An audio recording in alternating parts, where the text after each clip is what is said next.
Entonces, por la definición, ¿no? Los linfomas en general son neoplasias malignas específicamente caracterizadas por la proliferación de células del tejido linfoide o del sistema linfoide, específicamente linfocitos. Sabemos que los linfocitos se producen en la médula ósea y después de eso van hacia los ganglios linfáticos, el timo, para su maduración y después van vía sanguínea por diversos lugares de nuestro organismo específicamente y su función específica son células de defensa específicamente. Entonces, tejido linfoide o linfático normalmente, comúnmente lo tenemos en los ganglios, pero específicamente existen otras zonas como por ejemplo el timo, como por ejemplo el vaso, las amígdalas, las placas de Peyer que están en el intestino, el sistema nervioso central. Generalmente en casi todos los lugares de nuestro cuerpo, de nuestro organismo, encontramos tejido linfoide o linfático y es así que los linfomas pueden dar en cualquier parte de nuestro cuerpo. ¿Ok? Epidemiológicamente, en general, los linfomas los tenemos por acá ocupando el lugar 12 o 13 específicamente a nivel mundial y generalmente el que más se encuentra es el linfoma no Hodgkin. ¿Ok? En azul su frecuencia y su mortalidad específicamente que ronda hasta un 30-40% a nivel mundial.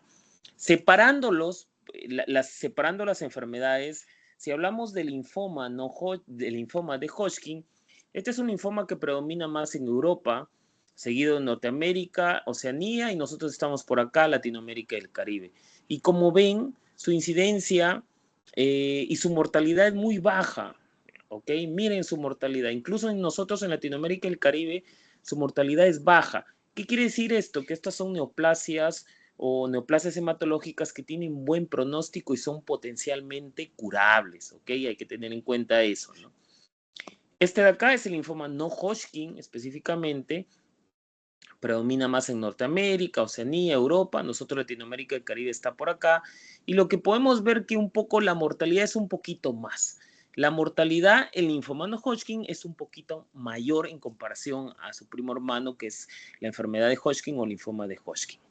A nivel de Latinoamérica y el Caribe, ok, miren por acá tenemos específicamente países que reportan linfoma de Hodgkin específicamente. Por acá tenemos Puerto Rico, ok, y específicamente nosotros no aparecemos mucho por acá, pero sin embargo, en linfoma no Hodgkin somos los primeros en reportar incidencia a nivel de Latinoamérica y el Caribe. ¿Ok? Hay que tenerlo en cuenta. Los primeros en linfoma no Hodgkin somos nosotros, los peruanos. Y la mortalidad más o menos se correlaciona como a nivel mundial, ¿no? Específicamente es un poquito más mortal en comparación que el linfoma de Hodgkin específicamente, pero donde más se reporta es nosotros somos los que más reportamos linfoma no Hodgkin a nivel de Latinoamérica y el Caribe. Y a nivel Perú, el linfoma no Hodgkin representa más que todo específicamente la sexta causa en incidencia de cáncer y con una mortalidad, como les expliqué, no tan alta, un 20-30%, lo que dice que estas enfermedades son altamente curables con tratamiento. Ahora, pueden ocurrir a cualquier edad, sí, tenemos los linfomas, pueden ocurrir en niños, en adultos, en jóvenes, generalmente un poquito más la incidencia en varones. Como les dije, dos tipos principales, el linfoma de Hodgkin y el linfoma no Hodgkin, y en general representan hay más de 35 o 40 tipos de linfomas plenamente identificados que difieren muchos de ellos en su forma de comportarse y en el tratamiento que nosotros le podemos dar. En general, 5 tipos de linfomas de Hodgkin y más de 30 tipos de linfoma no Hodgkin. El 80-85% ya habíamos dicho que se originan en los linfocitos. El 80-85% son de origen tipo B, de linfocitos B. Más o menos un 10 a 15% son de células T y los otros son de células natural killer. ¿Ok? Generalmente estas células, como se dice, es una proliferación desordenada de estas células, pero a pesar que son células de defensa, estos linfocitos neoplásicos son muy inmaduros y generalmente en vez de ayudarnos específicamente, el paciente es un paciente inmunosuprimido, a pesar que tiene bastante número de estos linfocitos en sí. Factores etiológicos o factores de riesgo, la edad. ¿Ok? La edad hay que tener en cuenta que más que todo los linfomas no Hodgkin predominan en edades avanzadas y los linfomas de Hodgkin son un poquito más en jóvenes. Hay infecciones como el virus Epstein-Barr que se relaciona con el linfoma de Burkitt, los virus de la hepatitis B, hepatitis C, todos los estados que causen inmunosupresión como el VIH causan específicamente o son factores de riesgo para la aparición de estos tipos de linfomas. El Helicobacter pylori está relacionado con el linfoma tipo mal gástrico y también tenemos antecedentes genéticos que podríamos causar esto de acá. Ahora, como les dije, tenemos linfomas de células B, linfomas de células T y natural killer y por el otro lado tenemos la enfermedad de Hodgkin o linfoma de Hodgkin. La clínica lo que tenemos que tener en cuenta es el famoso síndrome linfoproliferativo. ¿Qué quiere decir? Que el paciente te va a llegar con hinchazón e inflamación de ganglios, que pueden ser en el cuello, en las axilas, en las ingles, sudoración nocturna, fiebre intermitente, o algunos pacientes dicen que tienen febrículas por las tardes, baja de peso, ¿ok? Fatiga, en algunos casos dolor de cabeza, cansancio inusual cuando ya hay anemia producida por la enfermedad, en algunas veces tienen prurito y cuando los ganglios crecen a nivel de mediastino podrían causar tos o disnea y si crecen a nivel de retroperitoneo podrían causar dolor lumbar. Para el diagnóstico tenemos que hacer patología, tenemos que hacer biopsia. Totalmente es indicada la biopsia. Para poder diagnosticar esta enfermedad, biopsia y hay que hacer el estudio de inmunistoquímica para determinar el tipo, el nombre y apellido del linfoma para poder tratar. ¿Ok?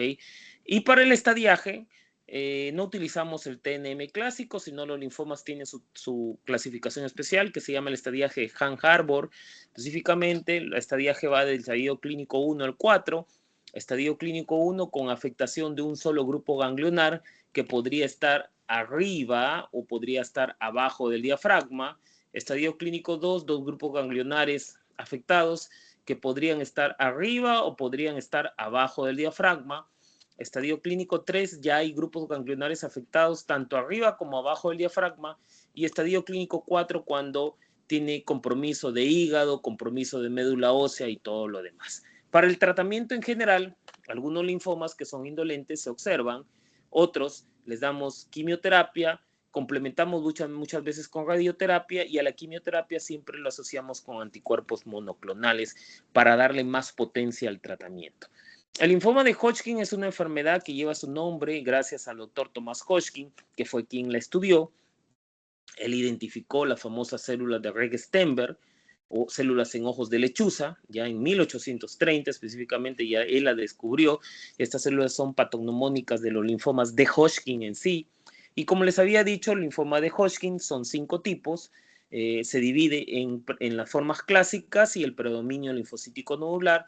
Las formas clásicas tiene 4 tipos, donde la más común es la esclerosis nodular, que se da más en adolescentes, específicamente seguido de la celularidad mixta, que se da más en adultos, y tenemos otras formas menos comunes como rica en linfocitos, que representa un 3%, y de la depresión linfocitaria.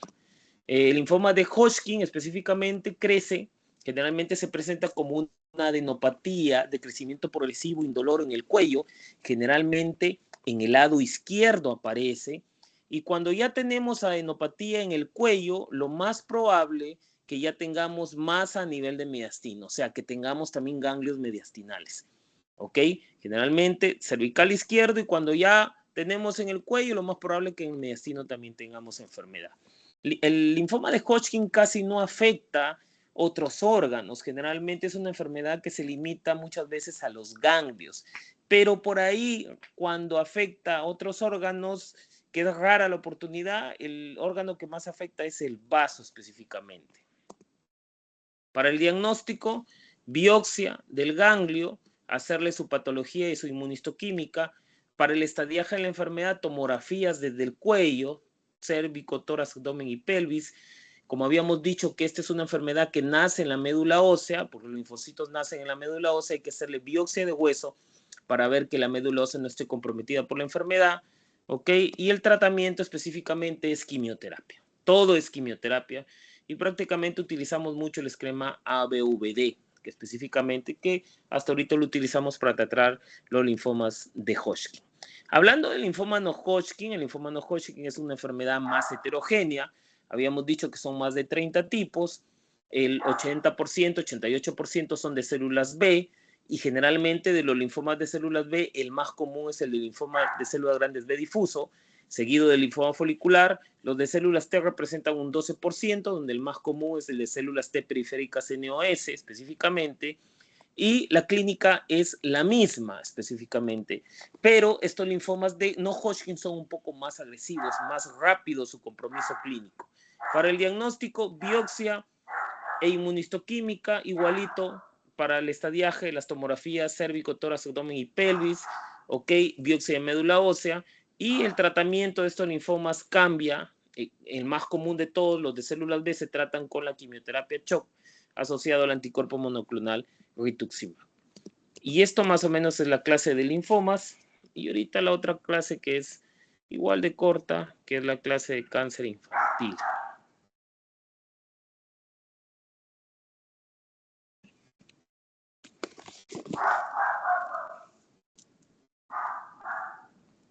Un momentito, por favor.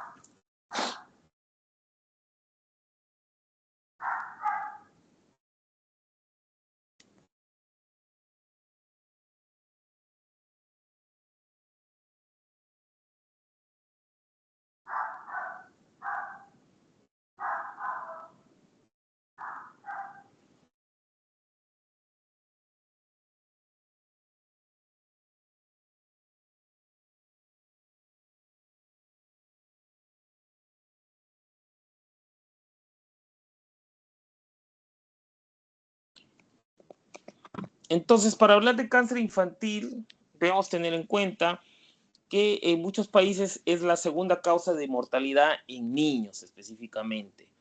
Y en estos últimos años, tal cual también como el cáncer en los adultos, también ha tenido gran desarrollo y se han identificado, se han descubierto nuevos tratamientos, lo que ha permitido disminuir un tanto la mortalidad de esta enfermedad.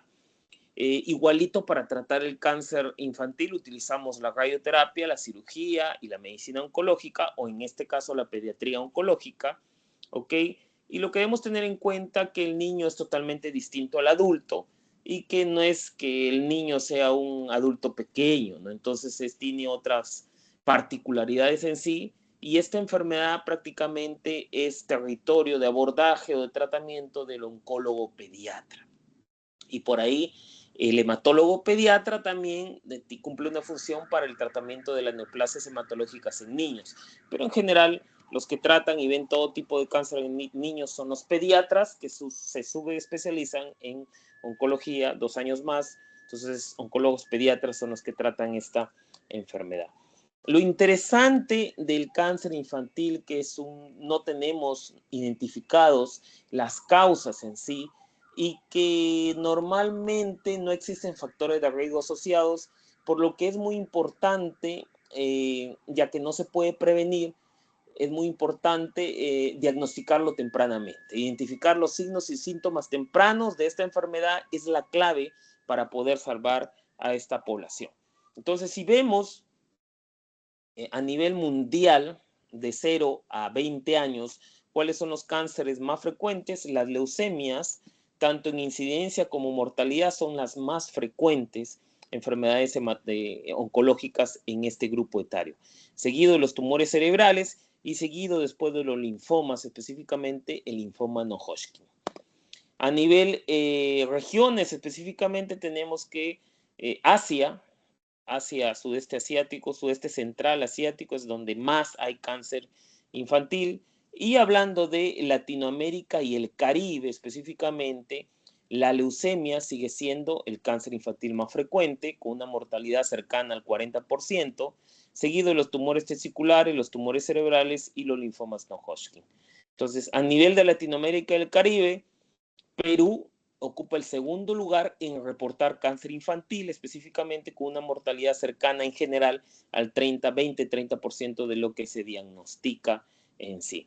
Muy interesante observar específicamente que, por ejemplo, nosotros a nivel Perú tenemos una incidencia, el lo que más predomina son las leucemias, seguidos los tumores cerebrales, leucemias y tumores cerebrales. Y miren, la mortalidad por leucemia más o menos está alrededor de un 40%, 48%, que quiere decir que todavía existe un 50% de estos niños que se pueden curar de esta enfermedad si lo tratamos oportunamente. Lo complicado, así como también las neoplasias en adultos, es que casi más o menos un 70 a 75% de los pacientes llegan en etapas 3, etapas 4, que por múltiples cosas, a veces mucho porque no hay acceso oportuno a la salud o porque la burocracia de las referencias y todo lo demás demora tanto que aparentemente ya el niño llega muchas veces en etapa 3, en etapa 4. Factores de riesgo no se conocen en sí, porque el niño, como el adulto, el niño no fuma, el niño no está expuesto a VPH, entonces generalmente son factores genéticos o enfermedades genéticas asociadas a la aparición de estas enfermedades. Hablando en sí, lo interesante es reconocer los signos y síntomas de los cánceres infantiles más frecuentes. ¿Y cuáles son esos síntomas y signos más frecuentes? Por ejemplo, fiebre en un niño de mayor de 7 días sin causa desconocida es un signo que podría, y un signo y síntoma que podría ser una enfermedad oncológica. Dolor de cabeza persistente, convulsión, somnolencia, dolores en los huesos, el niño se queja de dolor corporal total. Cuando ya aparecen estas moretones o petequias, de repente se cepilla los dientes y comienzan a sangrar las encías. De repente encontramos una adenopatía que comienza a crecer, que el ojito se comienza a salir, que el ojito se pone blanco. De repente aumento del volumen abdominal, aumento de una parte de un miembro superior o inferior. Entonces, todo esto es para sospechar que podría presentarse, podría estar desarrollándose una enfermedad oncológica. Hablando en sí de síntomas específicos, las leucemias, generalmente la clínica es que tenemos fiebre, ¿no? Fiebre, cansancio, pérdida de apetito, dolor óseo. Generalmente al examen clínico tenemos palidez porque estos niños vienen anémicos, petequias porque vienen plaquetopénicos, a veces ya tenemos equimosis, sangrados anormales específicamente, hepatoesplenomegalia. Entonces esto nos podría orientar a que estamos frente a una leucemia. Los linfomas, el clásico síndrome linfoproliferativo, una masa, un ganglio que comienza a crecer y como les dije, casi un 2/3 de la población, cuando ya tienen el cuello, tienen el mediastino, compromiso específicamente, hay febrícula, hay sudoración profusa, hay baja de peso, ¿ok? Para los tumores cerebrales, que son la segunda causa de incidencia y de muerte por esta enfermedad a nivel Perú y a nivel mundial, están los dolores de cabeza que lo despiertan al niño generalmente por las noches. Puede estar las convulsiones, la alteración de la conciencia. Entonces, todo esto nos permite específicamente poder orientarnos a que este niño podría tener un tumor cerebral que se está presentando. Los tumores de Wilms, tumor de Wilms es un tumor dependiente de riñón y que generalmente clínicamente va a ir con aumento del volumen abdominal y que en la ecografía vamos a ver un tumor, una tumoración grande dependiente del riñón. Los tumores óseos, los famosos osteosarcomas, generalmente los niños se quejan de dolores óseos y de la aparición de una masa, específicamente generalmente se da en los huesos largos de los miembros, ¿ok? Y algunas veces el niño ya viene con fractura patológica, de un momento a otro se fractura. Cuando le toman la radiografía, la resonancia, vemos esta masa de aquí, ¿no? Que está prácticamente en la epífisis distal del fémur derecho en sí, ¿ok? Los sarcomas también son tumores de partes blandas, ¿ok? Que crecen en alguna extremidad específicamente y causan invasión de los tejidos, del hueso muchas veces, y que prácticamente hay que saber identificarlos a tiempo para hacerles su biopsia y para poder tratarlos a tiempo. El retinoblastoma es un tumor que depende de la retina, lo que causa es proptosis, ojo blanquito, ceguera específicamente. Entonces este es un retinoblastoma, ¿ok? También pueden haber tumores de testículo, tumores de células germinales también. Los tumores de Gol-Sack son muy comunes en menos de 12 años específicamente y cursan como un aumento del volumen testicular, dolor, tos podrían tener también. El hepatoblastoma es un tumor que cursa con aumento del perímetro abdominal. El niño le comienza a crecer la barriguita y a la ecografía encontramos esta tumoración gigante dependiente de hígado. Tenemos otras enfermedades como la etiocitosis de células de Langerhans específicamente, pero en general estos son los síntomas más comunes que tienen los niños relacionados a los cánceres. Entonces, lo interesante, este fluxograma refleja que lo que tenemos que hacer es identificar específicamente a tiempo estos signos y síntomas y derivar rápidamente al niño. Porque ya habíamos dicho que incluso las leucemias tienen hasta un 50% que se pueden curar si los derivamos a tiempo. Entonces, estas son las dos clases que teníamos que dar. No sé si tienen algunas preguntas.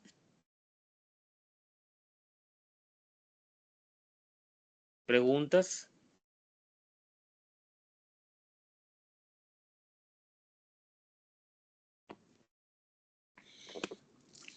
¿Preguntas? ¿Todo ok? Todo claro, doctor. Entonces, con eso ya he completado lo que tenía que dar. Así que muchas gracias por su atención, chicos. Gracias. Doctor, Gracias, disculpe, le doctor. quería consultar